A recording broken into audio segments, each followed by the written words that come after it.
Et de retour sur le plateau, je suis toujours bien entourée. Après avoir parlé du Boucan des Arts à Lavarée, où on se retrouve ce week-end avec Olivier Drone, je me tourne maintenant vers Yves Jumeau. Vous êtes artiste plasticien. Peut-être avant de vous présenter un petit jeu, vous, si vous deviez définir justement un thème sur lequel travailler pour exposer, vous aimeriez quoi? En un mot, si vous deviez vous pencher dans un thème. L'horreur. C'est l'horreur? Non, l'horreur, non. On va pas passer de l'empreinte à l'horreur, ça va pas être possible. Non, Je dirais, évidemment, l'introspection. L'introspection, qui est le titre de votre exposition à la Galerie L'Armature jusqu'au 12 octobre, exposition à Fresnay-sur-Sarthe, dans la jolie galerie L'Armature. Du coup, Yves Jumeau, vous exposez. Pourquoi introspection? Quel est votre travail? On va déjà vous présenter. Alors, je crois, en premier lieu, ce que je tiens surtout, c'est à parler de Pascal Leduc, qui nous a fait rencontrer, d'une part, et qui, sans elle, rien ne se serait passé.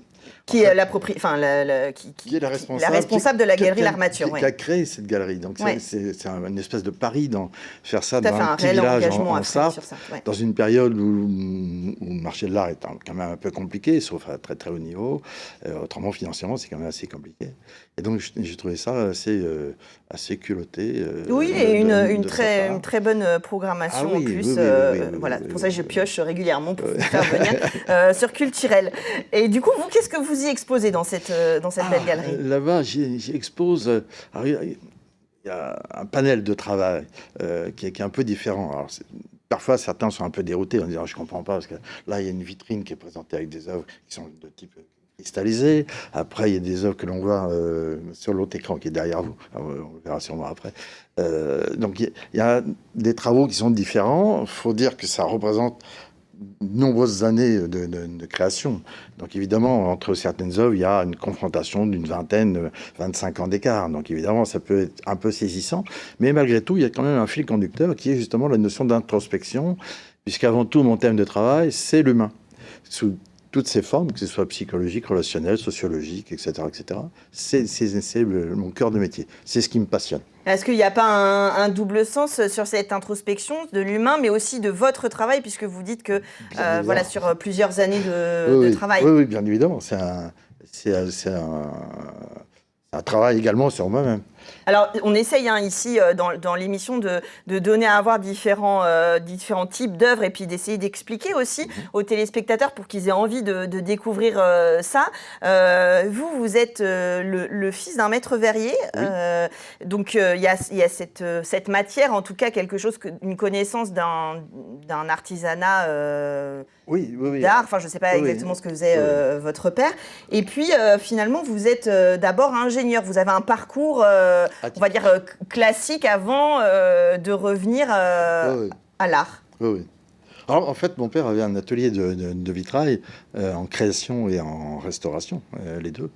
J'ai dû faire mes premiers panneaux de vitraux, je devais avoir 4-5 ans à peu près. On doit retrouver dans les archives du Maine Libre, d'ailleurs, une photo de moi à côté de mon père et à côté de M. Duchemin, qui était ferronnier d'art à l'époque. Et tout gamin, en fait, je voulais faire la sculpture, mais en verre. Alors, ça paraissait une utopie totale, puisque ça se faisait pas. Il y a encore 40 ans en arrière, personne n'y croyait. Et je crois qu'en fait, pour en avoir réfléchi ces derniers temps, je crois que c'était la réunion, en fait, d'un ami à mon père, qui était sculpteur, qui travaillait le bois, et qui était un compagnon du Tour de France, et qui avait une particularité, comme tous les compagnons du Tour de France à l'époque, d'avoir une petite bague en or. Et c'est l'association de ces deux types pour qui j'avais beaucoup d'admiration, et j'avais envie de faire la sculpture en verre. Donc c'est un peu étonnant. Non, mais si je vous demande ça, parce que c'est vrai que parfois c'est une petite anecdote qui nous amène vers un artiste ou vers le travail de quelqu'un, et des choses qui peuvent être difficiles à appréhender pour le grand public. Voilà. Dès lors qu'on comprend peut-être un petit peu des cheminements ou des envies qui nous amènent à ça, ça nous donne un peu envie. Et puis il y a la notion vos œuvres sont très symboliques, donc c'est vrai que voilà, ça va nous interpeller quand on passe devant, mais c'est vrai que tout le monde ne va pas forcément tout de suite en saisir tous les aspects, tous les enjeux. Vous travaillez avec ces pièces cristallisées et bleues. Alors moi, évidemment, ça m'a fait penser au bleu clin. Ce bleu-là, il représente quoi? Pourquoi ce bleu? C'est un bleu cobalt. C'est ce qu'il y a de plus pur. Alors le bleu clin, c'est pas un bleu cobalt, c'est un bleu c'est avec le bleu du clin, rouge dedans. comme. C'est un bleu qui a du rouge dedans, ce qui fait que à l'œil, ça vibre différemment. Alors que là, c'est un pur cobalt. Ça peut pas être plus pur cobalt que ça au niveau de la couleur. Alors c'est vrai que c'est souvent la référence, c'est un peu comme une époque on parlait des bleus de Chartres. Oui, c'est le côté monochrome et puis la sculpture monochrome aussi, mais l'idée de vous approprier aussi un médium et qu'il soit utilisé sur plusieurs œuvres, ça permet une sorte de signature. Et cette cristallisation, comment elle s'opère? En fait, c'est un détournement d'objets. J'utilise les objets existants, alors que ce soit des chaussures, là on voit une gaine, on voit des choses féminines, un buste, etc. Ce sont des objets existants. Là, c'est une chauffeuse Napoléon III. Donc, c'est une espèce de fixation du temps, en fait. Pour moi, j'ai cristallisé aussi des bouteilles de champagne, comme ça. Alors, c'est terrible, parce qu'on a envie de l'ouvrir, mais en même temps, si on l'ouvre, est-ce qu'on casse pas l'œuvre? Enfin, c'est compliqué. C'est comme le crâne, alors ça fait un peu penser à des artistes contemporains comme Damien Hirst, etc. Mais là, ce crâne-là, il est cristallisé en bleu, on ne sait pas s'il y a un vrai crâne en dessous. Et puis, telle est la question, puisque c'est une introspection, n'est-ce pas? Alors, votre nom d'artiste, c'est Roboam. Là aussi, c'est une histoire de famille. Oui, alors en fait, Roboam, c'est le nom de ma grand-mère maternelle que j'ai jamais connue en fait. Mais j'ai toujours entendu parler de cette femme était une femme formidable. Et donc j'ai eu envie de rendre hommage à cette autre partie familiale que j'ai pas connue. Et donc à mi-chemin de mon parcours, j'ai eu envie d'utiliser ce nom familial parce que j'ai changé aussi ma programmation d'expression. Là, je me suis mis à la photo et donc c'est comme ça que mais c'est une idiotie de ma part. J'aurais dû continuer sous le nom du jumeau et avoir autre chose à côté.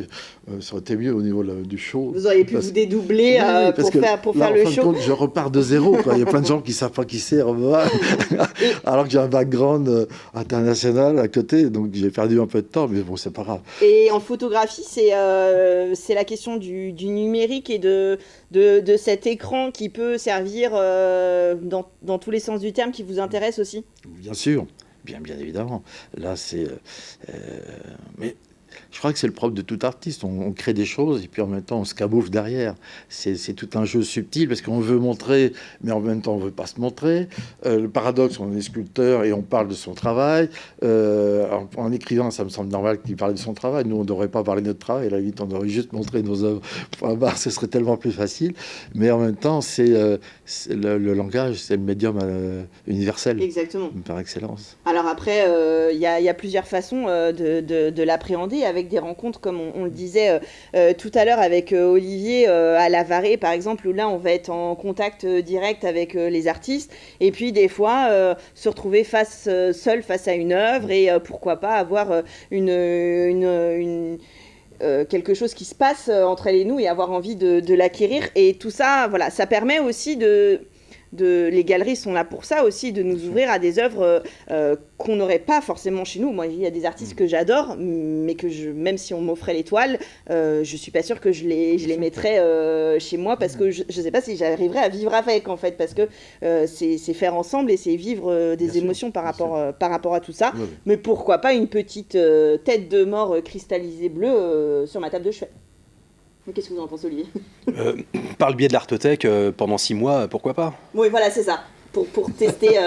Pour tester. Alors, vous avez vu, ils font comme quoi l'art, c'est pas du business, mais par contre, c'est des relations culturelles. C'est fait pour ça, c'est pour faire des liens partout en Sarthe. En ce moment, vous allez à la Galerie de l'Armature à Fresnay-sur-Sarthe. De toute façon, une programmation les yeux fermés, mais là vous voyez Yves Jumeau. Oui. Alors ce qui est aussi très très important, c'est que les galeries d'art, ce sont des magasins qui sont ouverts comme les autres. Il n'y a pas de passe sanitaire, parce qu'il y a des gens qui sont un peu inquiets en disant est-ce qu'il y a le passe sanitaire. Non, il n'y a pas de passe sanitaire, et donc c'est plus facile pour certaines personnes de pouvoir venir sans être anxieux, en disant est-ce qu'on peut rentrer, est-ce qu'on ne peut pas rentrer. Voilà. C'est comme un magasin. local, Et d'ailleurs, absolument. on peut repartir en achetant une œuvre. Le fond du magasin, bien sûr. Le fond du magasin. Et ben voilà, vos idées de week-end sont toutes trouvées. On va vous en donner d'autres par la suite de Culturel. Merci messieurs d'être venus sur le plateau me parler de vos expériences et de vos propositions culturelles en Sarthe. Comme je vous l'ai dit, ils ne peuvent pas tous venir sur le plateau. Il s'en passe plein de choses ici. Vous n'avez plus aucune excuse. On voit ça tout de suite dans Culturel.